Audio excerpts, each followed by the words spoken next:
sarees పట్టు సంబరాలు. Win 5-gram gold coin, 3 winners every week on purchase of 10,000 rupees. Stock మార్కెట్లో డబ్బులు పెట్టచ్చా సార్? ఇవన్నీ మౌలిక నేను సూత్రాలు అస్సలు పెట్టండి, నాకు దాని మీద నమ్మకం లేదు. నమ్మకం లేదు స్టాక్ అస్సలు మార్కెట్లో. మీరు ఎప్పుడు భూమినే నమ్ముకున్నారు, లేదంటే వెంచర్స్ ఏదైనా వెంచర్ ఉంటే దానిలో పెట్టారు? నేను పార్లమెంట్లో కూడా మాట్లాడేటప్పుడు ఒక కథ చెప్పాను. ఓ రోజున ఒక వ్యాపారి వచ్చాడు పల్లెటూరులోకి. వచ్చేసి మీ ఊళ్ళో కోతులు ఉన్నాయని తెలిసింది, కోతులు కొంటాను నేను, కోతికి 10,000 చొప్పున ఇస్తాను అన్నాడు. ఊళ్ళో వాళ్ళందరూ పిచ్చాడు చూసి ఇదేంటి కోతులు కొనుక్కోవటం ఏంటి, కోతికి 10,000 ఇవ్వటం ఏంటి అని అందరూ చూశారు. ఎవరో కొంతమంది ఈడేదో 10,000 ఇస్తున్నాడు కదని చెప్పి 4 కోతులు 10 కోతులు తీసుకెళ్ళి వాడికి ఇస్తే అందరికి 10,000 ఇచ్చాడు. వెళ్ళిపోయాడు. వాడు వెళ్ళిపోయిన తర్వాత నిజంగా కోతికి 10,000 ఇచ్చారంటే ఇచ్చారని నేను చూపించాడు. ఈసారి మనం జాగ్రత్త పడాలి అనుకొని నెక్స్ట్ టైం వాడు ఇంకో నెలలో వచ్చాడు. మళ్ళీ ఈసారి 15,000 ఇస్తానన్నాడు కోతికి. అందరూ ఎగబడ్డారు. ఓ 50% మనుషులు ఎగబట్టారు, కోతులు తీసుకొచ్చారు, ఇచ్చారు.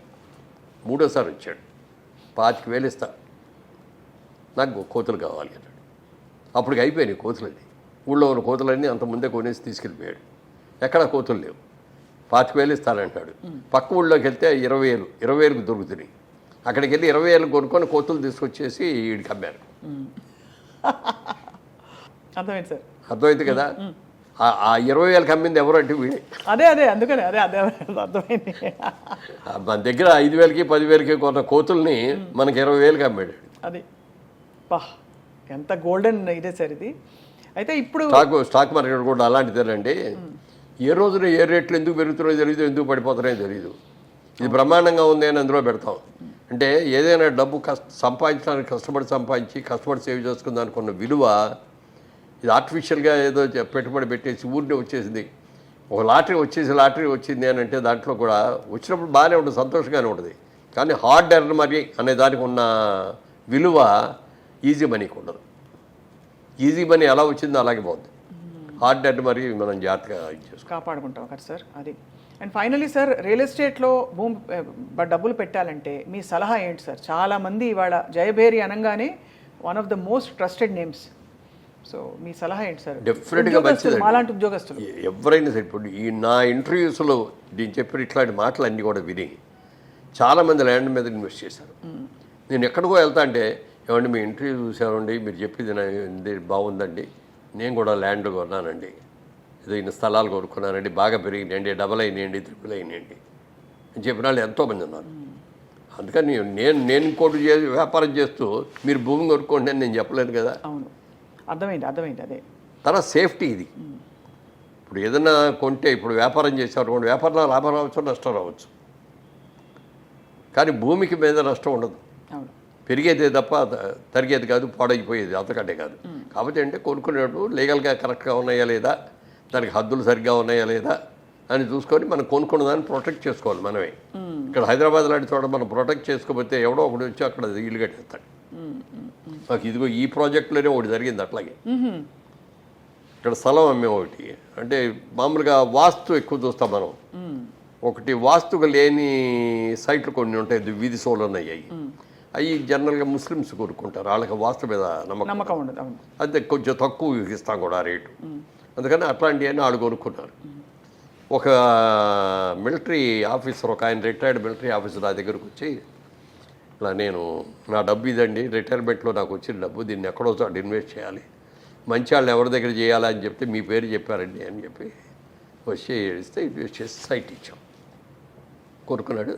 సంవత్సరానికి ఒకసారి వచ్చి కనపడి ఇక్కడికి వచ్చి ఏమండి అని సైట్ చూసుకొని వచ్చేవాడు. కూర్చొని కాసేపు కాఫీ కదా వెళ్ళిపోతా ఉండేవాడు. ఓ రోజున వచ్చి, ఏమంటే నా స్థలంలో ఎవడో ఇల్లు కట్టేశాడండి అన్నాడు. వచ్చి, మీ స్థలంలో ఎవడో ఇల్లు కట్టడం ఏంటంటే అని వెళ్ళి చూస్తే నిజంగానే ఆయన స్థలంలో ఇల్లు కట్టేశాడు. ఎవర్రా నువ్వు అని అడిగితే, నాదేనండి, నేను కొనుక్కున్న సైట్ కదా అన్నాడు. ముస్లిం అన్న అతను. నీ సైట్ పక్కది కదా, ఇది కాదు కదా అంటే, ఏమనండి ఇదే అనుకున్నానండి నేను అన్నాడు. మరి ఎట్లా ఇప్పుడు నా సైట్ తీసుకోమనండి అన్నాడు. నీ సైట్ వాస్తుకి ఎకనిస్టు వాడు తీసుకోడు అయినా, నువ్వు కొనుక్కో ఇప్పుడు ఆ స్థలం అన్న. అంటే నా దగ్గర డబ్బులు ఉన్న డబ్బులని పెట్టి ఇల్లు కట్టారని నా దగ్గర డబ్బులు ఏం చేయాలి?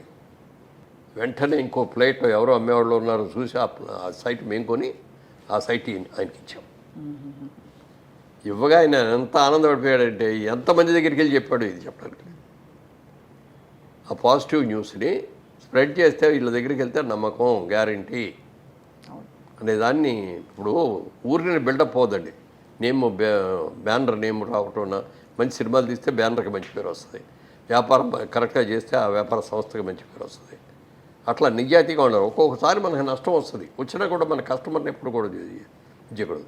మేము మొట్టమొదట వ్యాపారాన్ని మొదలుపెట్టినప్పుడు ఇట్లా గాజు అద్దం ఉండేది, దాని కింద ఒక కాగితం పెట్టుకున్నాం, customer is our God, customer is our pay master, customer is always right అని పెట్టుకున్నాం.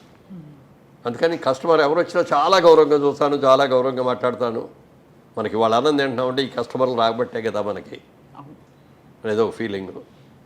తర్వాత కస్టమర్ ఈజ్ ఆల్వేస్ రైట్ అని పెట్టుకుంటాం. మన దగ్గరికి వచ్చి ఏదో కూడా అతను ఏదో బాధిస్తాడు, నీది వాడేది తప్పు, ఇది నేను చెప్తున్నాను, నేను నా ఎక్స్పీరియన్స్ అని నేను అనకూడదు. అవునండి అవునండి మీరు చెప్పింది కరెక్టేనండి, కానీ నాది చిన్న సలహా అండి అని మనం అట్లా వెళ్ళాలి తప్ప అతను తప్పని అనకూడదు ఎప్పుడు కూడా. కస్టమర్ ఆయన పాయింట్ ఆఫ్ వ్యూలోకి మనం వెళ్ళాలి. అవును సార్, మీ గొప్పతనం అది. ఎందుకంటే వాళ్ళకి చాలా దాచుకుని వాళ్ళు ఎంతో కష్టపడి అందులో పెట్టుంటారు. ఎంత కష్టపడి రూపాయలు ఇప్పుడు ఉద్యోగం చేసే వాళ్ళకి ఎంత వస్తుందండి? ఇప్పుడు అక్కడ దాకా ఎందుకు, సినిమా ఇండస్ట్రీలో కోట్లు సంపాదించిన వాళ్ళు పెద్ద పెద్ద యాక్టర్లు ఉన్నారు. వాళ్ళు ఇలాగ విచ్చలవిడిగా ఖర్చు పెట్టడం మూలంగా కానీ, వాళ్ళ పిల్లలు సరిగ్గా ఉండకపోవడం మూలంగా కానీ చాలా నాశనమైన కుటుంబాలు ఉన్నాయి. అదే మా సినిమాలో మేకప్ వాళ్ళు కానీ, కాస్ట్యూమ్ డిపార్ట్మెంట్ కానీ, కెమెరా డిపార్ట్మెంట్లో ఉన్నాళ్ళు కానీ, లైట్ బాయ్స్ కానీ, వీళ్ళలో చాలామంది వచ్చిన డబ్బులు జాగ్రత్తగా దాచుకొని పిల్లల్ని చక్కగా చదివించుకొని ఇవాళ రోజున వాళ్ళు హ్యాపీగా వాళ్ళు ఇల్లు వాళ్ళు కట్టుకొని పిల్లలతో ఆనందంగా ఉంటే చూస్తా అంటే ఎంత గర్వంగా ఎంత ఆనందంగా అనిపిస్తుంది చదివి. Correct sir. వాళ్ళ ఇళ్ళలో ఏదైనా పెళ్ళి అని పిలిస్తే కూడా కాబట్టి తప్పనిసరిగా నేను వెళ్తూ ఉంటాను. అది ఆ ఫ్యామిలీ బాండేజ్ అనేది ఒకటి ఉండాలి.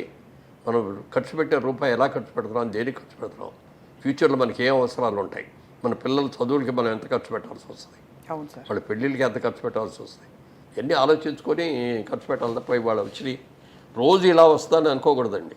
కానీ ఇవాళ ఉన్నాం, ఈ సంపాదన వస్తుంది. మరి ఇదో అన్ని సినిమాలు తీసా, వాళ్ళ సినిమా తీయాలంటే తీయలేకపోతున్నా.